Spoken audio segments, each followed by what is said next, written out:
Gracias, asambleísta. Asambleísta Ricardo Zambrano.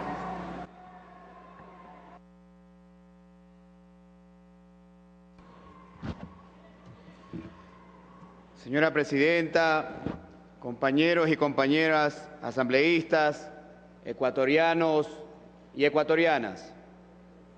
La tierra es un recurso de vital trascendencia y valor representativo para la organización social, cultural, económica y ambiental en nuestro país. El hecho de establecer a las tierras rurales como un elemento o componente fundamental para el desarrollo agrario responde a su importancia como factor de producción, generador de ingresos y de bienestar. Asimismo, las tierras rurales son parte del patrimonio cultural y medioambiental, donde su valor debe superar lo económico, pues cumple una función o debe cumplir una función social y ambiental. En este contexto, es imperante entonces fortalecer el acceso a la tierra rural como parte del goce de los derechos humanos de los ecuatorianos y ecuatorianas. Este enfoque está consignado en la Constitución al determinar que el Estado normará el uso y acceso de la tierra que deberá cumplir la función social y ambiental, que un Fondo Nacional de Tierra regulará el acceso equitativo de campesinas y campesinos a la misma, que se prohíbe el latifundio y la concentración de la tierra, así como el acaparamiento o privatización del agua y sus fuentes. El uso de la tierra debe y tiene lugar a través de diversos sistemas de tenencia. En nuestro país no solamente existe la forma pública y privada, pues coexiste la propiedad comunitaria, siendo así una necesidad reconocer otras formas de propiedad como asociativa, cooperativa y mixta. Revisando los sistemas o modelos de producción, es doloroso reconocer que existe una gran mayoría de sistemas poco sustentables y arcaicos.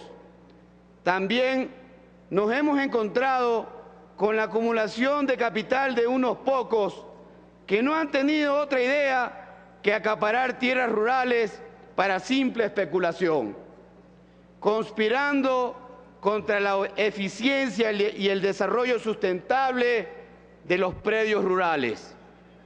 De acuerdo al censo INEC de 2010, en el Ecuador existen 12.350.000 hectáreas, de las cuales el 0.8% están distribuidas en predios menores a 1 hectárea. El 5.5% están distribuidas en predios entre 1 y 5 hectáreas. El 13.7% están distribuidas en predios entre 5 y 20 hectáreas. El 37.4% están distribuidas en predios entre 20 y 100 hectáreas. El 42.6% están distribuidas en predios desde 100 hectáreas y más.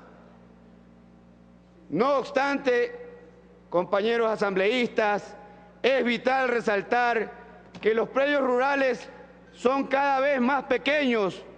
Muchos de ellos ya se han convertido en terrenos para viviendas, debido principalmente al desmembramiento natural que implica la herencia. Pero una cosa es que debido al crecimiento poblacional los predios rurales tiendan a convertirse en nuevas viviendas.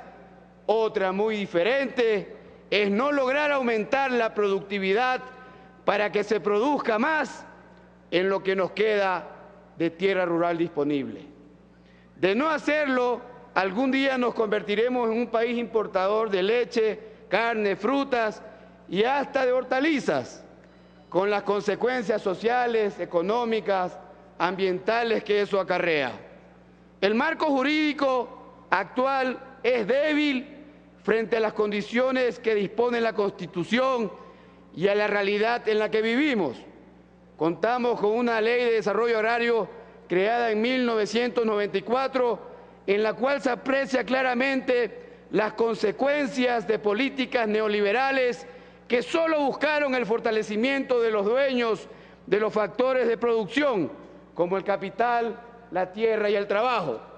Por ello, hay que resaltar la necesidad de contar con una ley de tierras rurales y, por supuesto, de territorios ancestrales, que permita, entre otras cosas, dinamizar el uso productivo de la tierra, cumpliendo una función ambiental como una condición sine qua non del desarrollo rural. Este proyecto incorpora significativas figuras jurídicas como celeridad en los procesos administrativos relacionados a la propiedad rural, así como la regulación y control del cumplimiento de la función social y ambiental de la tierra, entre otras.